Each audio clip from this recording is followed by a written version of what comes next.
Donc je m'appelle Arthur, je suis le fondateur de l'Alchimiste. Nous sommes ici à Darwin. Donc l'Alchimiste, c'est un atelier de torréfaction de café de spécialité.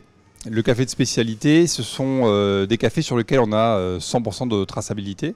Donc on sait exactement d'où proviennent les cafés qu'on achète, à quel producteur on les achète, quelle est leur variété botanique, ce qui serait l'équivalent du cépage dans le vin. Toutes ces informations, pour les connaître et les maîtriser, on se rend sur place. On connaît tous nos producteurs de café. Puis ensuite, on les torréfie ici, dans notre atelier de torréfaction. Tout est fait artisanalement. Tous nos grains de café passent par cette machine. Voilà, et qui permet de transformer le café, qui va commencer, quand au départ il est vert, quand il est cru, et puis ensuite il va prendre cette couleur qu'on lui connaît, et tous ces arômes qui vont se créer.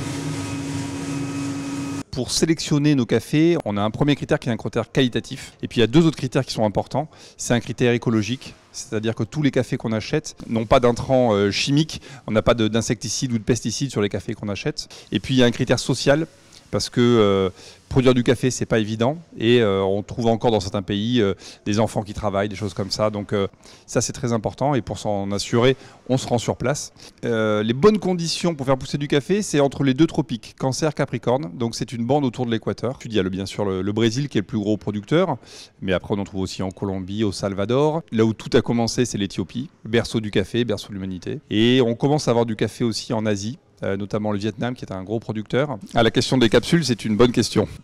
Paradoxalement, je pense que je ne serais pas là aujourd'hui si Nespresso n'était pas là. Avant eux, le café était considéré comme un produit de base avec un seul goût café. Nespresso est arrivé avec des couleurs différentes. Donc déjà, ils ont commencé à introduire la notion de terroir qui est vraiment indispensable dans le café. Les capsules en général sont une catastrophe écologique, donc on peut faire beaucoup mieux. Et les cafés qu'on propose ici, la principale différence, c'est que ce sont des cafés, comme je vous disais, des cafés de terroir dont on connaît vraiment la traçabilité. On a une traçabilité parfaite sur ces cafés-là. Et puis, on peut chez soi se faire une cafetière piston, une cafetière italienne, une cafetière filtre qui va produire aucun déchet. Et donc, évidemment, que c'est beaucoup plus positif pour l'environnement.